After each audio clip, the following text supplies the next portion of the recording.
All right, our friend Marcus Stokes, he is a quarterback coming out of high school. He gets a full ride scholarship, everything paid for at the University of Florida, the Gators. Then he puts out a video, and in the video he's singing, he's rapping. There's the N-word as part of the rap. Okay, here it is.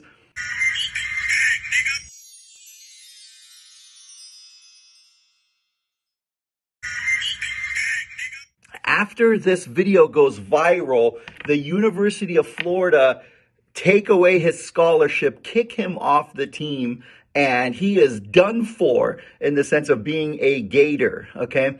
Now, well, first of all, I don't even know what song that is. I'm kind of old, I guess. If it's not Tupac and if it's not Public Enemy, I have no idea who it is in terms of who's rapping. There are potential constitutional violations here by the University of Florida, and I'm going to discuss it now.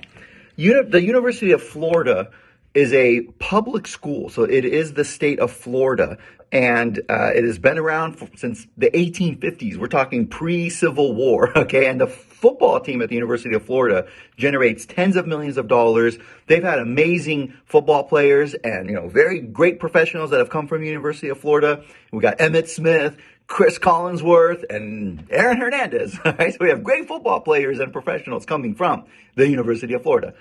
Because it's a public school and not a private company, because I've had previous podcasts where I've talked about private companies. Private companies have a lot more leeway in terms of firing and terminating people for, private speech. And for the most part, it's going to be tough to pin a private company or a private school for violating someone's free speech rights because it's not the government.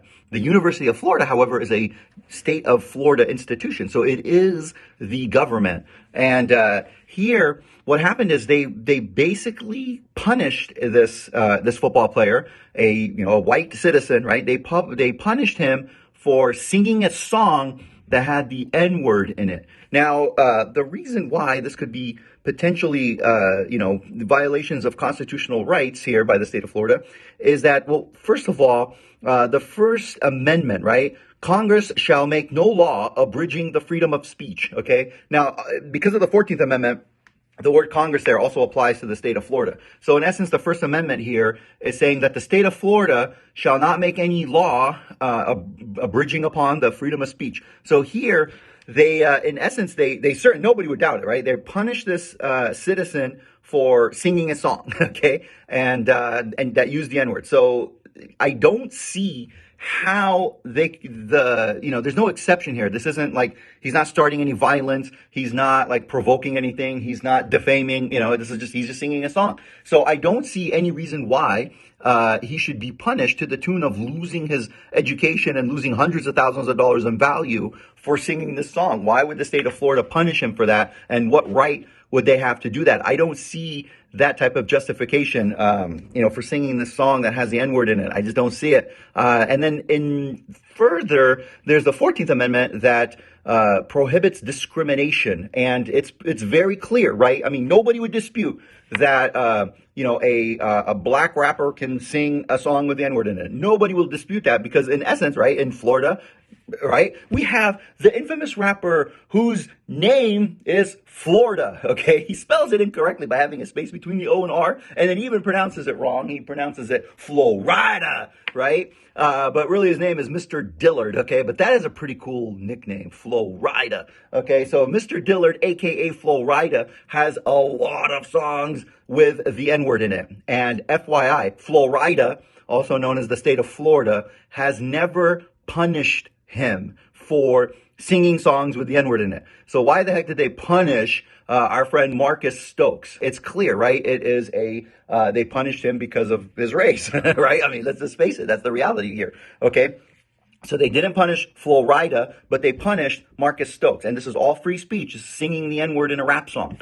And I don't see the justification here for the state of Florida. In my opinion, I think Marcus Stokes would have a very, very great case against the state of Florida for violating his constitutional rights, okay? Now, I hate to say it, then our friend Marcus Stokes, I guess he's only 18 and I don't know, I guess he wanted to take the high road and look like a good kid. And he publishes this tweet saying, I was in my car listening to rap music, rapping along to the words and posted a video on it in social media.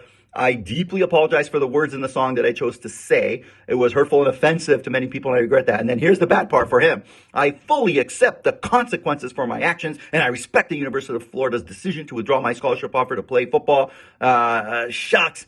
He just killed his own case by saying that he accepts their decision and he respects their decision and he apologizes and all of that. That kind of killed his case. So at this point, if I was his lawyer, I'd say you just wrecked a very good constitutional law case, my good friend here. And in essence, I mean, fudge, I think that he could have, if I was on the jury, I would have given him whatever, $10 million in damages, okay? Because the University of Florida, like I said, it violated his free speech rights. It discriminated against him. It wrecked his football career. He could get a lot of sponsorships and whatnot. And, being in the University of Florida football team, he could have made a lot of money, even, in college, right? So they wrecked all of that because he's singing a song and the song isn't illegal, and he's just singing the lyrics to it. Same thing as our friend Florida gets to do. So there you have it. This is a free speech violation by the state of Florida. The quarterback should have never sent that tweet. As always, thank you for some of you that brought this case to my attention. And as always, please